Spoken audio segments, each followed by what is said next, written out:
The Grand Council chamber hung in perfect orbit above a distant star. Inside the massive hall, representatives from 47 different species gathered for their monthly meeting. The room buzzed with different sounds as aliens talked in their native languages. Translators worked hard to convert the many voices into something everyone could understand. Ambassador Vexithar stood at her station. She was from the Velic species, beings made of living crystal that caught and reflected the chamber lights. Her form glowed with soft blue and purple colors. She was young by galactic standards. Her people had only traveled between stars for 200 years. That was nothing compared to the ancient species around her. Today's meeting seemed boring at first. The council was reviewing old laws that nobody cared about anymore. These laws had been made thousands of years ago. Most of them made no sense in modern times. One by one, the council voted to remove them from the books. Then they reached item 7 on the list, Directive 7 Alpha. The official name was longer and more complex, but everyone just called it the human ban. It was a law that stopped a species called humans from joining the galactic community. Vexithar felt excited. She had been waiting for this moment. She rose from her seat and her crystal body chimed like bells. Honored Council, she began. Her voice was clear and confident. I move that we strike Directive 7 Alpha from our records. This law is based on fear and old thinking. It has no place in our modern society. Several younger species around the room made sounds of agreement. The representative from the Quilon species whistled his support. The Dendari ambassador waved their branches in approval. The humans have been sending us peaceful messages for decades, Vexithar continued. They share their music with us. They send mathematical formulas. They show us their art. They want to be friends. They want to learn from us, but we keep them locked away like prisoners who committed no crime. More voices joined in support. The younger ambassadors were tired of the old ways. They believed in openness. They believed in giving chances to new species, but not everyone agreed. In the back sections of the chamber, some of the oldest species remained silent. The Kthari, who looked like giant insects with 6 legs and hard shells, said nothing. The Lumens, beings made of floating gas clouds, simply drifted in their containment fields without comment. Vexithar noticed their silence but paid it no attention. Old species were always afraid of change. That was natural. They had lived for so long that they feared anything new. Look at the evidence, she said, pulling up data on the main display. Human broadcasts show a species that loves peace. They make beautiful things. They solve complex problems. Yes, they have weapons. Yes, they sometimes fight each other. But what species does not? We all had violent pasts. We all grew beyond them. The chamber filled with discussion. Some agreed completely. Others were not sure. A few worried that removing the ban might be too fast. The council leader, an ancient being from the ethereal species, raised a hand for silence. The room became quiet. Before we vote, the leader said in a tired voice, does anyone wish to speak against this motion? Silence. Nobody wanted to speak. The younger species thought the ban was stupid. The older species seemed too tired to argue. Then something unexpected happened. A Kthari moved forward from the back of the chamber. It was an old one, very old. Her shell showed patterns from age. Her 6 legs moved slowly but steadily. Her name was Archivist Kthar. Honored Council, Kthar said. Her voice clicked and chirped through the translator. I request permission to present historical context before the vote. Vexithar felt annoyed. Historical context? That meant long, boring stories from the past. It meant delays. She glanced at the other young ambassadors. They looked just as frustrated. Is this really necessary? Vexithar asked. We have reviewed the historical records. We know the facts. You have reviewed summaries, Kthar replied, written by those who were not there. I was there. I was aboard the contact ship when we first met the humans. That caused some surprise in the chamber. First contact had happened 127 years ago. Most of the beings present had not even been born yet. The council leader considered the request. Then he nodded slowly. Permission granted, Archivist. You may present your testimony.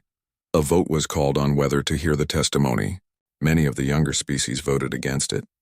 They thought it was a waste of time. But enough voted in favor. The motion passed by a thin margin. Kthar made her way to the central speaking platform. The lights dimmed slightly as she connected to the chamber's display systems. Vexithar sat back in her seat and tried not to show her impatience. She would sit through this boring history lesson. Then they would vote. Then they would lift the ban. Then humanity would finally be free to join them. The old Cathari looked around the chamber.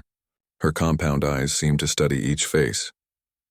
127 years ago, she began, I was young like many of you. I believed in peace. I believed all species could live together in harmony. I was excited to meet the humans. I thought it would be the beginning of a wonderful friendship. She paused. When she spoke again, her voice carried something that made several ambassadors sit up straight. It was fear. I was wrong. Star's words hung in the air. The chamber was completely silent now. Even the younger ambassadors stopped fidgeting. Something in her voice demanded attention.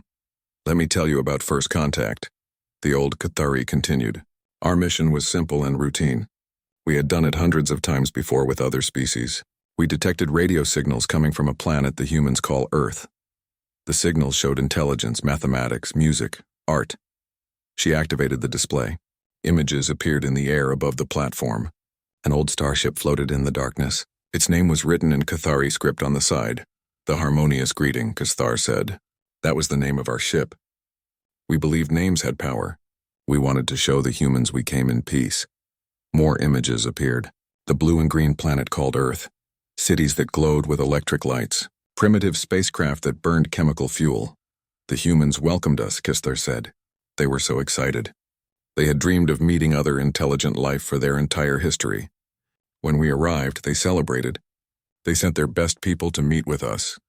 The display showed footage of the first meetings. Humans in formal clothing shaking hands with Cathari. The humans looked so small and fragile. They had only 2 legs instead of 6. Their skin was soft. They had no shells to protect them. No natural weapons. No armor. They seemed harmless, Kestar said quietly. So weak, so vulnerable. We thought they needed our protection. Vexthar watched the images. The humans did look weak. They were smaller than most species in the council. They had no natural defenses at all. She understood why the first contact team felt protective. For 3 weeks, everything went well. Kisthar continued. The humans came aboard our ship. We showed them our technology. They were amazed by everything. They asked thousands of questions. They were so eager to learn. The footage showed humans touring the ship. They touched walls and equipment with wonder. They took pictures. They smiled and laughed. We had a delegation of 6 humans staying on the ship, Kisthar said. They represented something called the United Nations. It was a group that spoke for all humans. We talked about their planet joining the council. We discussed trade. We planned cultural exchanges. Her voice became quieter, sadder. Then something went wrong. The display changed. It showed a different part of the ship, a laboratory where the crew studied alien biology. We kept specimens from many worlds in our xenobiology lab, Kisthar explained. They were kept in containment fields for safety. But one day a power coupling failed. The failure lasted only seconds before backup power activated, but seconds were enough. The footage showed a containment field flickering and dying. Something small and dark escaped from the holding pen. A krill parasite, Kisthar said. They come from a world in the Andromeda sector. They attach to other creatures and take control of their nervous systems. For most species, they cause no permanent harm. We have medicine that removes them easily. The host might feel sick for a few hours, but they recover completely. The chamber watched as the small creature moved quickly across the floor. It moved toward a group of beings standing near the observation window. Most were Cathari scientists, but there were 2 humans with them. One of the humans was named Ambassador Chen, Kisthar said. She was a scientist herself. She had been asking our biologists many questions. She was very curious about everything. The parasite reached the group. It jumped. In one quick movement, it attached itself to Ambassador Chen's neck. The effect was immediate. The human woman started shaking. Her eyes rolled back. She made sounds of distress. We immediately began containment procedures, Kisthar said. Standard protocols. Our medics were there within moments. We tried to explain to the other humans that everything would be fine. We had the cure. Their friend would be safe. The footage showed Cathari medics approaching with tools and medicine. They moved calmly. There was no emergency. This was routine, but the humans did not understand. They could not speak Cathari yet. The translators had not been activated in the lab. They saw their friend convulsing. They saw the creature on her neck. They saw aliens approaching with strange tools.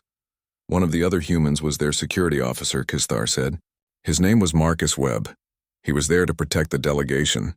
The chamber watched the footage closely now. The human named Marcus Webb was larger than the others. He wore a dark suit. He had been standing near the back of the group, watching everything carefully. What happened next made several council members gasp. The human moved. But he did not move like any species they had ever seen. He crossed 15 meters in less than 3 seconds.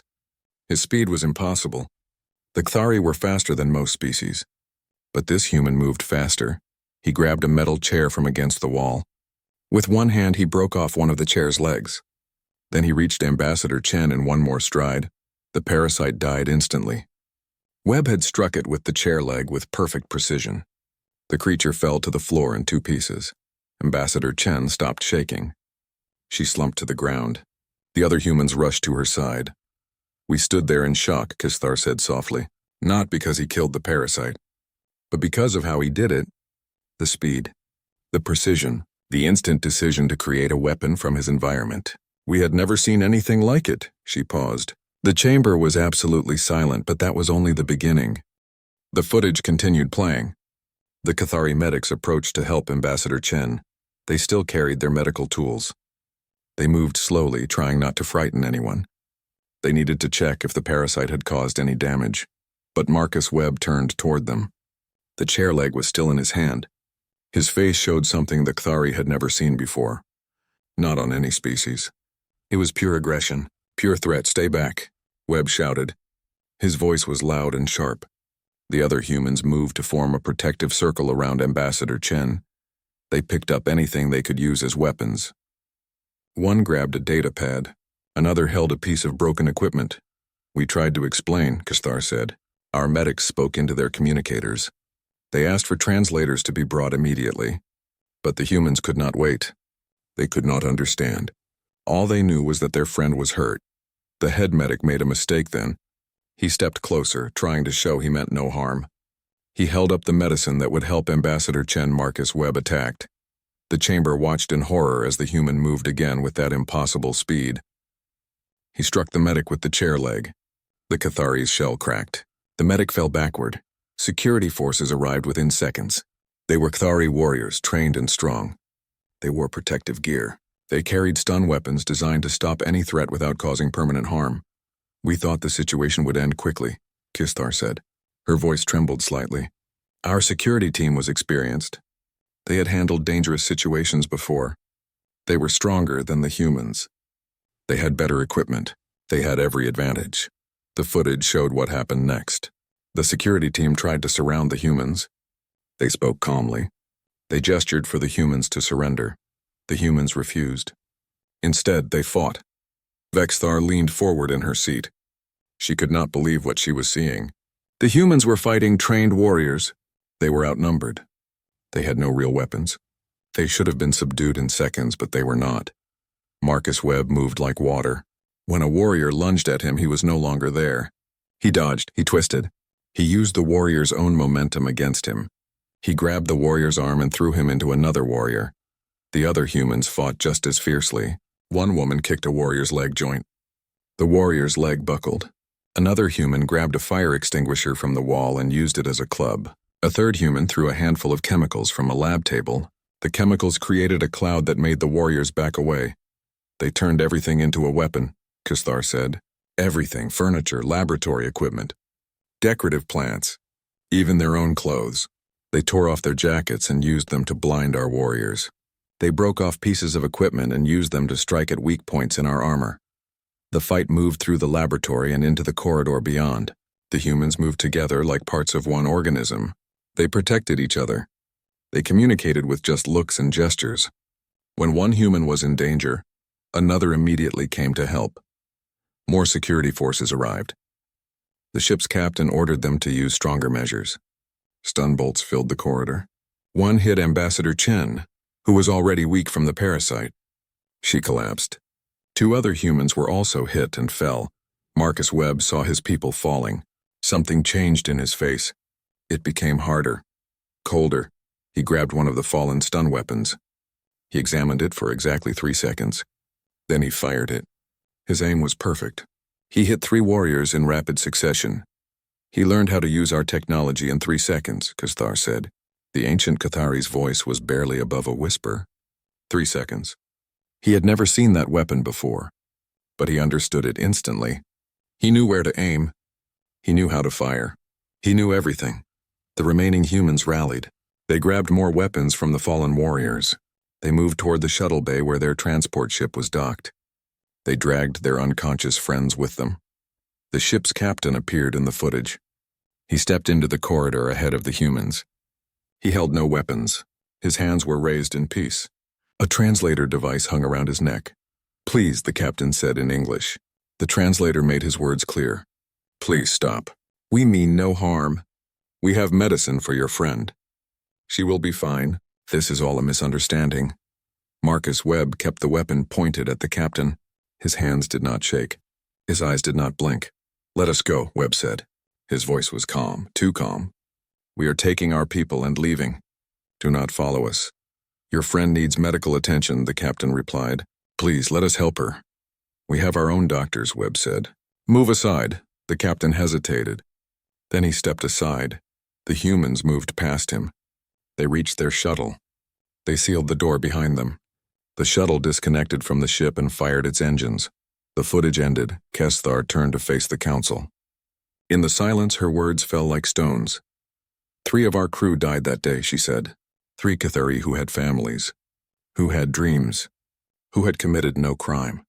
They died because they tried to help, because they did not understand what humans are capable of when they feel threatened.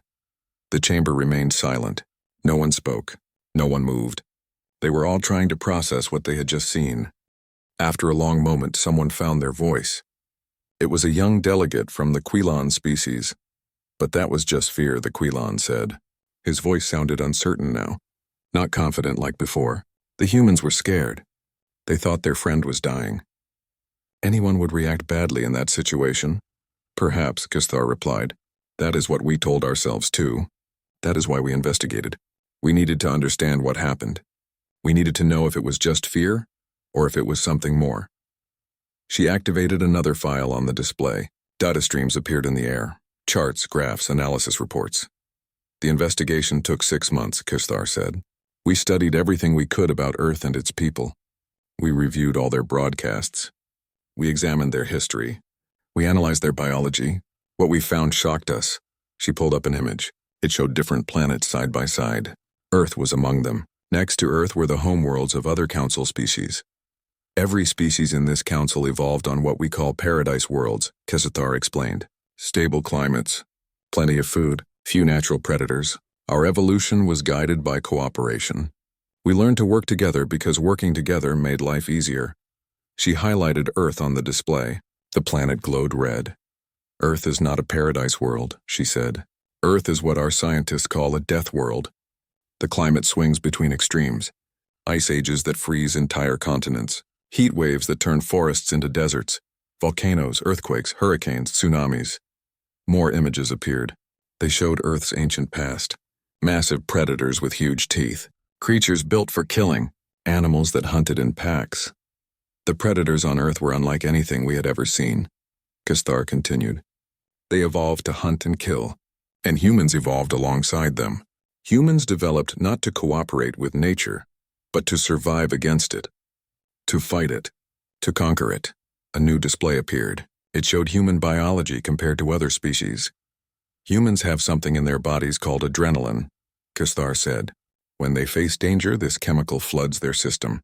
It makes them faster, stronger, it blocks pain, it sharpens their senses. For a short time, they become something more than they normally are." Kasthar stared at the data. Most species did not have anything like this. When they faced danger, they either ran away or accepted their fate. But humans transformed themselves. They became weapons. "There is more," Kasthar said. "Humans have redundant systems. If one organ fails, another can partially take over. They can survive injuries that would kill any of us.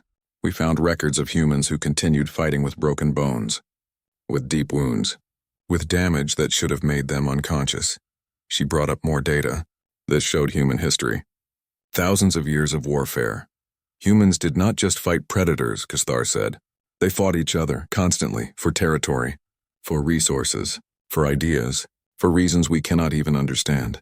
They have been at war with themselves for their entire recorded history.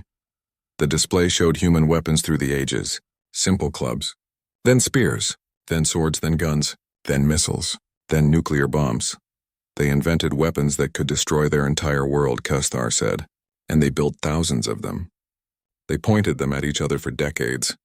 They came within moments of destroying themselves several times, but somehow they always stepped back from the edge. Another delegate spoke up. A Dendari, one of the plant-based species. But they stopped, the Dendari said. They moved beyond war. They formed their United Nations. They learned to cooperate. They proved they could change, did they? Kasthar asked. She pulled up recent footage from Earth. News broadcasts. Entertainment programs. Sports events. This is human entertainment, she said. Their most popular stories. Their movies. Their games. Watch what they choose to show themselves for pleasure.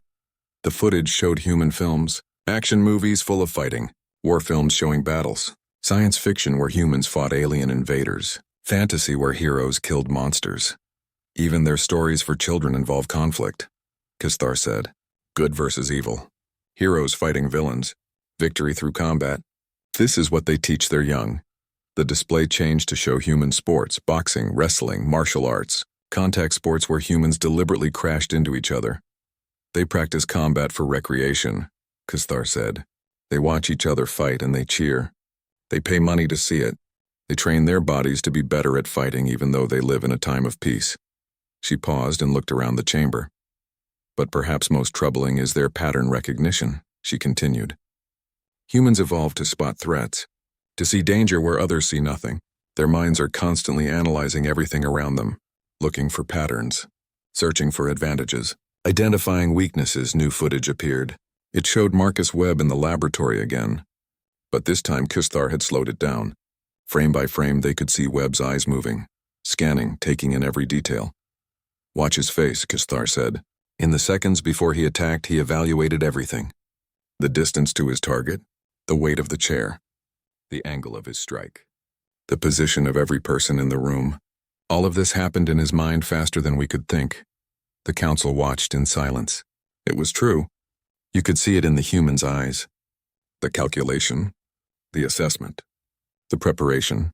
This is not malice, Kasthar said softly. This is not evil. This is simply what humans are. They cannot help it any more than we can help breathing. They see everything as either a tool or a threat. They evaluate every situation for tactical advantages. It is built into the deepest parts of their minds. She deactivated the display. The images faded. The investigation concluded that humans are fundamentally incompatible with peaceful species, Kasthar said. Where we see cooperation, they see competition. Where we see community, they see hierarchy. Where we see a problem to solve together, they see a challenge to overcome alone. Vexthar stood up. Her crystal form did not glow as brightly now. She felt uncertain, confused. Everything she had believed was being challenged. With respect, Archivist, Vexthar said. That was one incident. One moment of panic. Surely we cannot judge an entire species based on a single mistake. Kasthar's compound eyes focused on the young Velix. You are right, the old Cathari said. One incident is not enough. That is why we continued to watch them. For 127 years we have observed humanity. We have monitored their development. We have seen what they do when they think no one is watching. She activated a new set of files. The display filled with footage from Earth. After first contact failed, the humans returned to their planet, Kazathar explained. We expected them to be afraid. We thought they might retreat inward, focus on their own world, perhaps give up on space travel altogether. The footage showed human cities, factories, research facilities, launch platforms. They did the opposite, Kasthar said. They accelerated their space program. They studied every piece of data they had gathered from our ship. Every measurement, every scan, every glimpse of our technology. The display showed human spacecraft. They were primitive at first, chemical rockets, simple designs, but they evolved quickly. Each generation of ships was better than the last. Within 20 years, they had reverse-engineered basic faster-than-light travel, Kasthar said. It took us 300 years to develop that technology. It took them 20. Murmurs spread through the chamber. That was impossible. No species learned that quickly. They built ships, Kastar continued, and they sent those ships to the edge of their solar system, to the boundary we established. The quarantine line. They tested it. Again and again. The footage showed human vessels approaching invisible barriers in space, energy fields that prevented them from leaving their system. They sent probes, Kastar said, small craft with cameras and sensors. They gathered data on our containment technology. They learned how it worked. Then they tried to break through. The display showed hundreds of attempts, different approaches, different technologies, each one more sophisticated than the last. They never succeeded, Kastar said. Our barriers held, but they never stopped trying. Every few months, a new probe, a new technique. They approached the problem from every angle. They were persistent, patient, determined. She changed the display again. This time it showed human culture, their entertainment, their games, their daily lives. We also observed how they lived, Kastar said. We wanted to see if they had changed, if they had become more peaceful, if the incident on our ship was truly just an aberration. The footage showed children playing, but their games were different from what other species did. They played at war. They pretended to fight. They competed against each other in everything. Human children learn tactics before they learn to read, Kastar said. They play games where they must outthink opponents, where they must predict what others will do, where winning means being smarter, faster, or more ruthless than everyone else. The display showed human adults, their jobs, their hobbies, their relationships. Even in peace, they frame everything as a competition, Kastar continued. Their businesses compete. Their schools rank students against each other. Their entire society is built on the idea that someone must win and someone must lose. Another delegate spoke, a lumen, one of the gas beings who had also been present at first contact. But humans also cooperate, the lumen said. Its voice was like wind through chimes. They build communities. They help each other. They have families and friendships. They are not only aggressive. That is true, Kastar agreed. Humans are capable of great kindness, great love, great sacrifice for those they care about. But that is part of the problem. She brought up more footage. It showed human history. Wars fought in the name of protecting loved ones. Violence committed to defend family. Atrocities justified by loyalty to a group. Humans form strong bonds with their own kind, Kastar said. But they divide the world into us and them, into friends and enemies, into those who deserve protection and those who are threats. And once they decide someone is a threat, they show no mercy. The footage showed human conflicts through the ages, tribes fighting tribes, nations fighting nations, ideologies fighting ideologies. They have slaughtered millions of their own kind, Kastar said, for land, for resources, for beliefs, for reasons that make no sense to us. And they did it while believing they were doing the right thing, while believing they were protecting what they loved. She paused. The chamber was completely silent now. No one wanted to speak. Marcus Webb thought he was protecting his friend, Kastar said softly. He saw a threat and he eliminated it. He did not stop to think. He did not wait to understand. He acted. And 3 innocent beings died because of it. She looked around the chamber. Her eyes lingered on each of the younger delegates. That is what humans do, she said. They protect their own. And everyone else is potentially an enemy. Everyone else is a possible threat. We cannot change that about them. It is woven into every fiber of their being. Vexthar felt her confidence crumbling. She had been so sure, so certain that the ban was wrong. But now she was beginning to understand why it had been put in place. Kastar was not finished. There is one more thing you need to see, Kastar said. One final piece of evidence before you vote. She brought up new footage. Recent footage. From just a few months ago. This is footage from our monitoring stations at the edge of human space, Kastar explained. We have been tracking their progress. Their technology has advanced significantly. They now have ships nearly as sophisticated as ours. The display showed a massive human vessel. It was sleek and powerful. Weapons arrays covered its hull. It was a warship. There was no doubt about that. They are building a fleet, Kastar said. Not exploration ships. Not trade vessels, warships, dozens of them. They are preparing for something. Fear rippled through the chamber. Several delegates spoke at once. Questions flew from every direction. Kestar raised a limb for silence. We intercepted some of their communications, she said. Their military leaders discuss scenarios, plans, they call it strategic preparation. They say they need to be ready when they finally break through the quarantine. She played an audio file, human voices speaking in their own language. The translator converted it to a language everyone could understand. We cannot appear weak when we meet them again, a human voice said. It belonged to some kind of military officer. They locked us in our own system. They denied us our right to explore the stars. When we break free, we must show them we are not to be underestimated. Another voice responded. This one was older, more measured. We do not seek conflict, the second voice said, but we must be prepared for it. The galaxy is vast. We do not know what is out there. We do not know if the species we meet will be friendly or hostile. We must be ready to defend ourselves. Kestar stopped the recording. They are not wrong, she said. They do not know what awaits them beyond their borders, but neither do they trust. They assume threat. They prepare for war. It is their nature. She looked at Vexthar directly. You asked why we keep them locked away like prisoners, Kestar said. The answer is simple. Because we are afraid, not of what they will do intentionally, but of what they will do instinctively, when they feel threatened, when they feel protective, when their nature takes over. The old Cathari turned to address the entire council. We have two choices, she said. We can maintain the quarantine, keep them isolated, hope that eventually they evolve beyond their aggressive nature. But our scientists estimate that could take hundreds of thousands of years, maybe millions. And they will not wait that long. They are already close to breaking through our barriers. She paused, letting that sink in. Our second choice is to lift the ban, Kestar continued. We invite them in. We teach them our ways. We show them that the galaxy can be peaceful. We hope that exposure to our cultures will soften them, that they will learn cooperation, that their better nature will prevail. The council leader spoke for the first time in nearly an hour. What is your recommendation, archivist? The leader asked. You know humans better than anyone here. What should we do? Kestar was quiet for a long moment. When she finally spoke, her voice was heavy with sorrow. I do not know, she said.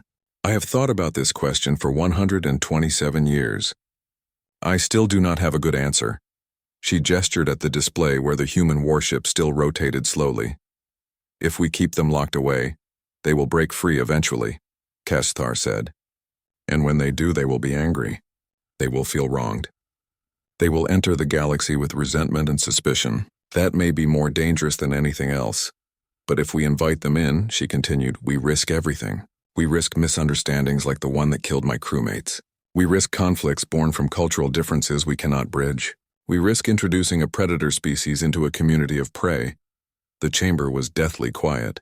No one knew what to say. I can tell you what I believe, Kestar said finally. I believe humans are not evil. I believe they are capable of great things. I believe they could contribute much to our civilization, but I also believe they are dangerous in ways we cannot fully prepare for. She turned to look at each council member in turn. The question is not whether humans are good or bad, she said. The question is whether we are ready for them. Whether we can handle a species that sees the universe so differently from us. Whether we can coexist with beings who are wired for conflict even when they seek peace. Kestar returned to her seat. She had said everything she needed to say. The council leader stood. We have heard the testimony, the leader said. We have seen the evidence. Now we must decide. Do we lift Directive 7 Alpha and allow humanity to join the galactic community, or do we maintain the quarantine and hope for a better solution in the future? He looked around the chamber. No one was laughing now. No one looked confident. The young delegates who had mocked the ban just hours ago now seemed uncertain and afraid. Let us vote, the council leader said. The chamber's voting system activated. Each delegate's station glowed with two options. Lift the ban or maintain the quarantine. Accept the humans or keep them locked away. Vexthar stared at her controls. Her hand hovered over the options. Just this morning, she had been so sure. She had been ready to vote immediately to free the humans. To welcome them. To prove that the galaxy was better than its fears. Now she was not sure of anything. She thought about Marcus Webb, about how he had moved with such speed and precision, about how he had turned a simple chair into a lethal weapon in seconds, about how he had been trying to protect his friend. She thought about the 3 Cathari who had died. about their families, about how they had just been trying to help. She thought about the human warships being built in secret, about species that prepared for war even when seeking peace. Around the chamber, votes began to register. The tally appeared on the main display. Each vote was anonymous, but everyone could see the count rising. Vexthar made her choice. She pressed a button. The votes continued to come in, slowly, each delegate wrestling with the same impossible decision. Do we take the risk? Do we play it safe? Do we hope for the best? Do we prepare for the worst? The final vote was cast. The tally was complete. The council leader looked at the results. His face was unreadable. The decision has been made, he announced. Somewhere beyond the quarantine line, human ships continued their patient vigil, testing, learning, waiting. They did not know about the vote happening light years away. They did not know their fate was being decided by species they had met only once more than a century ago. They only knew one thing with certainty. One truth that was woven into their very nature. One principle that had carried them from caves to starships. They would never give up. The galaxy would accept them or reject them, welcome them or fear them, embrace them or fight them. But one way or another, humanity would join the stars. That was not a threat. It was not a promise. It was simply who they were.